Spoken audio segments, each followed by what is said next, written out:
Good to see you, friends. My name is Robbie Howell. It's late in the evening, and I have to talk kind of quietly. But even so, I got the itch to do a little bit of improvised world building. When I am designing a game, or a game world, or a scenario in which my players will be immersed, I often do so on the spot.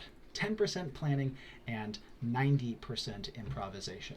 What I'm going to do is I'm going to take a random collection of words. These I will use as inspiration, and also I'm going to time myself. There's a lot of possible options that I could go for here, but let's start simple. I am going to generate a character. Specifically, let's say I'm going to generate an antagonist.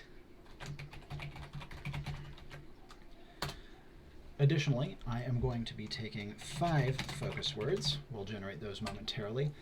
And let's say I only have 10 minutes to do it. Let's begin with our focus words. Okay, we're on randomwordgenerator.com. Let's bring it up to 5. Let's do it. Let's generate. See what we get. Notebook, do, reflection, aloof, skin. Okay. So, here is our collection of focus words. I'm going to set this timer. And for fun and interest, I am going to provide a link to the Word document I am going off of in the description of the video. I'll have commenting enabled, perhaps risky, but I want to try it. So if you guys have any thoughts on what I generate here, that would be lovely. I'll leave that up to you. 3, 2, 1, go. Okay, now let's start with the basics. We're definitely going to go with human here. I feel like if we were to introduce some really crazy non-human stuff, that would immediately be a barrier to entry in a lot of different ways. Aloof is really good. Aloof gives us some sort of personality inkling.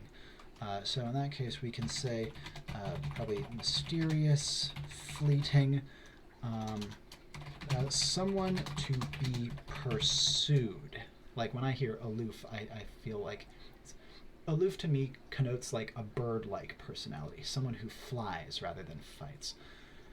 Okay, reflection, notebook, do, skin. So notebook and reflection tie together. They both have this sort of pensive atmosphere to it. So maybe this guy's a scholar. The reflection in particular, we could also think about that as being like a personal reflection, but there's a literal as well, like, oh, it's a reflection off a mirror. But when I see reflection, I kind of prefer looking at the emotional side of it. Reflection. Maybe he's doing some self-reflection. Maybe he's like penitent, like atoning for a past sin. Do also helps with that as well. He has to pay his dues. I keep saying he. What is making me say that? Well, this is giving me kind of edgy boy vibes or like anti-hero vibes, and those are often male.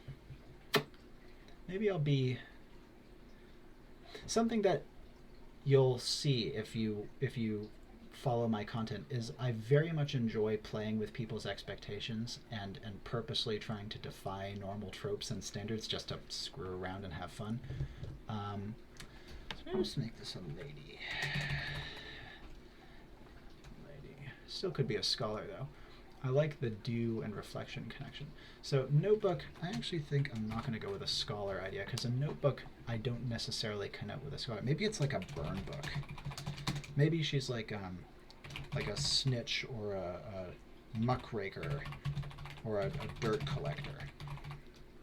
Someone who's like trying to go in and dig up the skeletons in someone's closet. That could actually be really fun.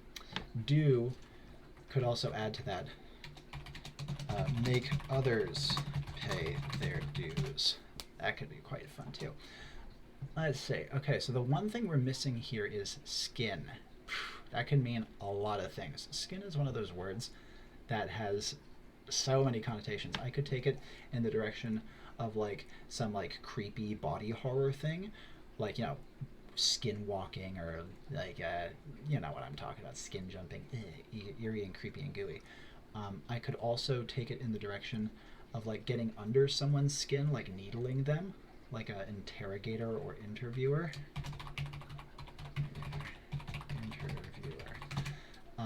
That fits with the vibe we're going so far.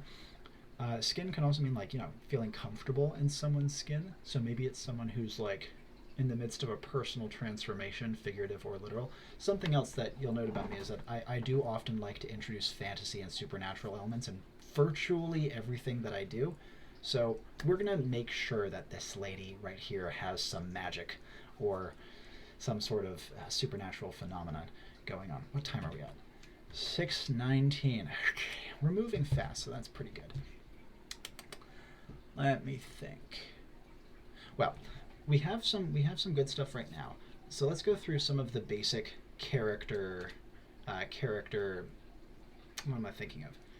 Let's make a checklist of what sort of things this person needs to have in order to be a complete character. What's their motivation? Flaws.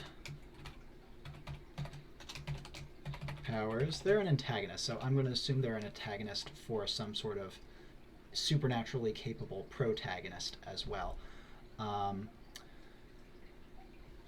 Let's see. And obviously we're talking about personality. Let's start with this. So personality. Reserved,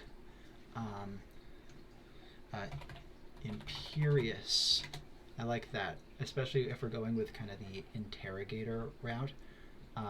That plus aloof, so that they're kind of like quietly commanding. I like that. Quietly commanding. Okay.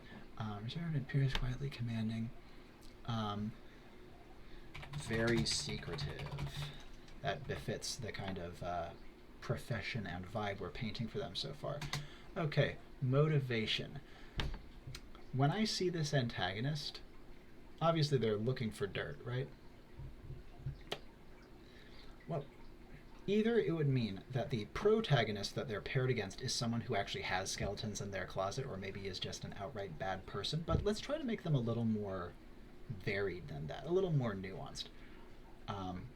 Because otherwise they're not much of an antagonist if they're like more of a protagonist. I want them to be at the very least an anti-hero.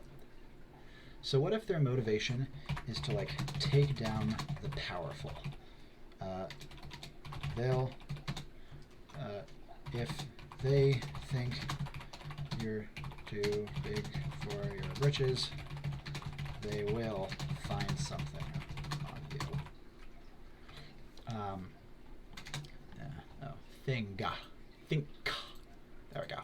Now, flaws. So we have this atoning for a past sin thing, and that was based off reflection and do. The do also helps with the kind of muckraker identity. Let's throw in a role here as well, and we'll handle that right now. An investigative journalist.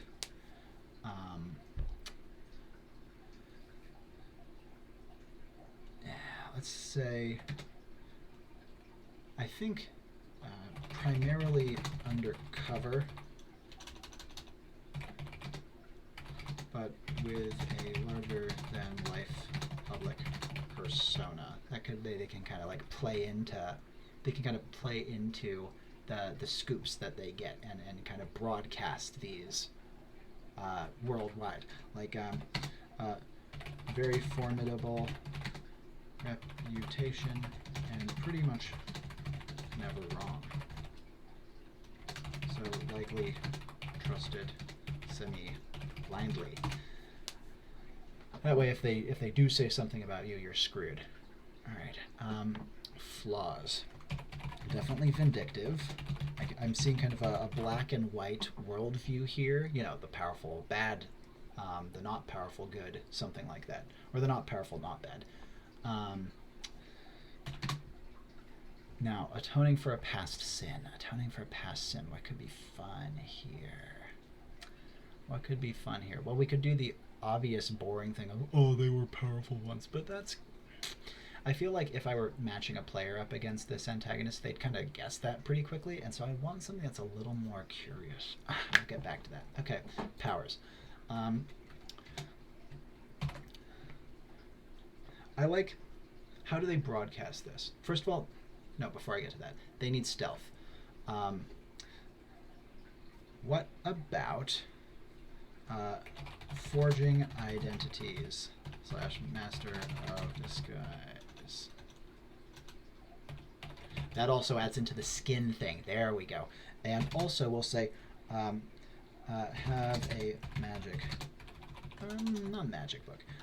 Whatever they write in their notebook can be remotely broadcast to a predefined secondary location. That way they could like rent out a billboard and then spill your dirt right up on that. That could be pretty interesting. Also let's do an unforgeable signature so people always know it's them. We need that frickin'... Okay, the last thing we need is a name. We're running low on time. And... Okay, so obviously, let's jump into the name before we do... I will say a mysterious past sin to be discovered by the protag they oppose. That way I can leave that to figure out later. We need a name and we need it fast. Muckrakers are so overdone. Victorians are so overdone. Shit. What is this making me think of? Aloof notebook, do reflection. Aloof notebook, do reflection. Like a librarian. Maybe Latin. Let's try something with a Latinish base.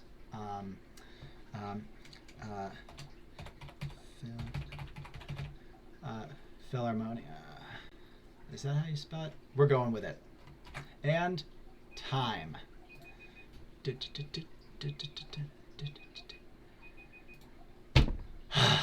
Done. Well, that was pretty interesting. So what we came up with, I'm not going to touch any more of this as of now. What we came up with, Philharmonia. So she is a muckraker journalist whose goal in life is to bring down the powerful, which she does with her various personal disguising abilities, her remote broadcast abilities, and an impeccable reputation that she has cultivated over the years. That's pretty fun. I could see a lot of ways that this could go well. This would only really work on a protagonist who is well entrenched in her local area and who had a reputation to ruin. So perhaps something of a specific antagonist, but when she came up, I think she would be extremely fun. And I didn't even get to go into details about her age, her appearance. Let's put a little section for unanswered questions. Questions. Her age. We'll do a little bullet points. Bam. Age, appearance, homeland, family, habits. If you're portraying any character, really, one of the ways that people can really kind of immediately identify them and fall in love with them is based on their habits. Like, you know, the sort of idea of, say you have some like obnoxious pretty boy boxer who always kind of goes like, oh yeah, that sort of mugging. Like when you do that, people immediately think, oh, I know who you're trying to portray. And here is our improvised antagonist. I think I'll leave it there. Once again, I would love to hear your thoughts about my process here, things you think I missed, things that you might add to about this character, or questions that come to your mind when reading about her here on the screen. And if you enjoyed this process, please let me know. It's really fun and easy for me to do these things, and I could totally see doing it a good deal more often if people find enjoyment in it. Until then, however, my name has been Robbie Howell, and ciao for now.